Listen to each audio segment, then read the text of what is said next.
Hello, it's Let Us Know, and of course Halloween's going to be starting early on my channel, so let's start with Pennywise. Being as a remake film came out this year, everybody and their dog's going to be doing this look, but here's my version. To speed up the tutorial a little bit, I've already started with the bald cap applied, and I've just coloured any exposed areas that you'll see with a white foundation. I'm then just taking a cheap orange wig, cutting it up into pieces and sticking it to my head. Now I'm not going to go into too much detail here because I have already created 2 videos on how to do these things, and they'll be linked down in the description below. But all I did was follow a reference photo and apply it to the head to match his hair as best as possible. His hair in the film is styled to stick up at the sides, but this method of application is quite fragile and doesn't allow for that much manipulation. And the last thing I wanted to do was... So yeah, I just used some hairspray and moulded it to look as good as possible. For his white skin tone, I'm using Matte Full Coverage foundation in white, and I'm just applying that to the skin with a dry beauty blender. When I'm applying cream products to the face, I don't like to use a damp beauty blender, I prefer to use a dry one, but that's personal preference. White foundation is a hard thing to get looking nice and smooth, and a dry sponge allows me to manipulate the product just that little bit more. I'm then going in with some liquid latex, and I'm just applying that to my forehead up to the bald cap to blend it in and add some more texture. Once that extra latex has fully dried down, I'm just going in with the second layer of MAC Full Coverage white foundation. Doing this double pass of foundation and latex allows me to have a reassurance that no lines and seams will be visible from skin to bald cap. Here I'm holding my breath so I don't contract clown lung from all these loose particles, and I'm setting that all in place with the Dermacolor Loose Fixing Powder. A full face of white foundation requires a lot of powder, so heavy powder, long bangs, no spook kind of thing. And I'm just pressing that in quite heavily all over the foundation to set everything in place, and this heavy layer of powder will just make sure that everything is as white as it can possibly be. Now the intricate part, I'm just using a red lip liner and I'm mapping out the lines he has on his face. Now this is a very simple design and that's what makes a makeup look very iconic. Although this is simple, applying red and white together, if there's any mistakes that are made, it is a hell of a job to clean it up. So by doing this little marking line, it just allows you to have a reference so you don't mess up too much, but I do make some mistakes. I decided to give up with trying to make this look perfect and rectify my mistakes now, and I'll deal with them later on down the line. Because this was making me mad. 6.5 hours later. I cleaned up what I could, and then I started filling inside the red lines. Now it doesn't matter what you use for this, I decided to use a cheap red lipstick by MUA. You could use face paint, cream paint, anything will work as long as it's red. Now sometimes it's better to start applying inside the lines than cleaning them up outside. It's kind of like an optical illusion thing, and it's better to look inside of something to get it level than it is to clean up the edges. Now it's a hard thing to explain, but when you're looking at something and you're trying to get things level, sometimes it's better to try and look past them than directly at them. It's weird, but it works. Once I was as happy as I could be with those red lines and I'd done a little bit more cleanup, I went in with the grey eyeshadow by MUA, and I just used this along the red portions just to define them a little bit more and give them a little bit more depth around the edges. I also used a red cream face paint just to apply in any areas where the white was kind of poking through a little bit to make sure that the colour was as opaque as it could be.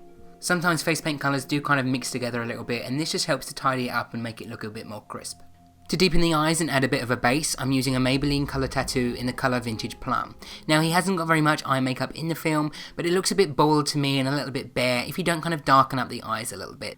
And be careful not to pull your contact lenses around a bit like I do here. Wouldn't advise it. Applying that to the top and bottoms of my lids, avoiding those red lines, smudging things around a little bit with this colour tattoo, and then I'm going over the top of that with a brown matte eyeshadow by MUA. Now this doesn't have to be applied perfectly, you just kind of smudge it in the areas where you want it, and just kind of deepen up the eyes a little bit to make them look a little bit more demonic.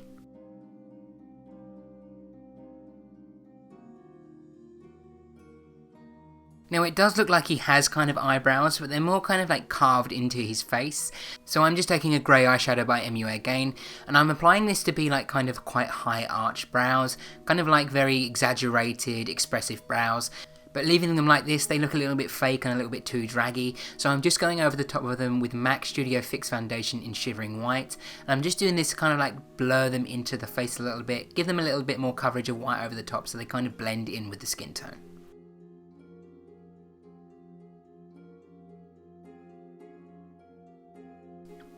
Once the brows are in place, it's time to go in and extend those red lines up onto the forehead. We already have the base lines for the red lines underneath where these need to start, and these are simply just kind of like triangles on the forehead, so I'm not going in with the pencil here, I'm just freehanding it with the red lipstick.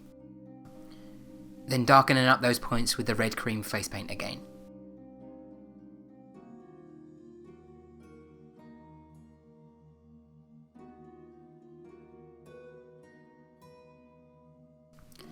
The one thing that I find weird to do to SFX looks, which is kind of a beauty step, and that's mascara.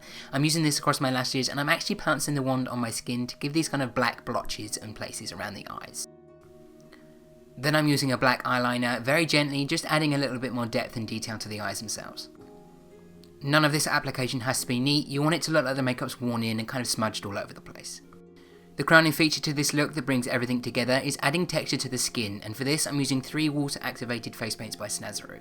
I'm using a grey, a black and a white, and unlike it would be when you're applying this to get full heavy coverage on the skin, I'm watering them down a hell of a lot. Then I'm dipping a paintbrush into the colour and I'm using it to flick the colours onto my face.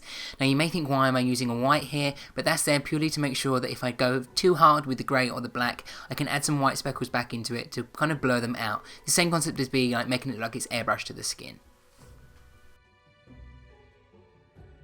One thing that was bugging me throughout the whole video is how the hair looked on camera. So I took an orange and a brown acrylic paint and I mixed them up to get a custom kind of burnt orange colour, and I applied that to the perimeter of the wig just to deepen it in and make it look a little bit more realistic. I also applied one extra weft of hair at the front of his widow's peak just to accentuate the receded hairline a little bit more. For his white frilly collar I used a white tutu, and this was a struggle to get over the wig, but it got on eventually, and then I just smudged some black cream grease paint over it to make it look a little bit more dirty.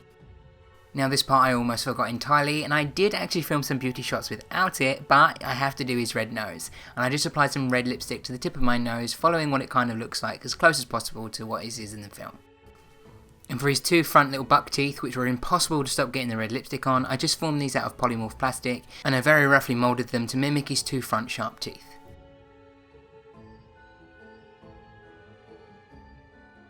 And with those in, Pennywise is complete. Now I hope you guys are prepared for all the rest of my spooky Halloween tutorials and you don't mind seeing Pennywise first. I know some people are scared of clowns, but it's kind of becoming tradition for me to do a clown transformation first when it comes around to Halloween. If you did enjoy this video, please give it a thumbs up and subscribe if you haven't already, and until next time, bye bye.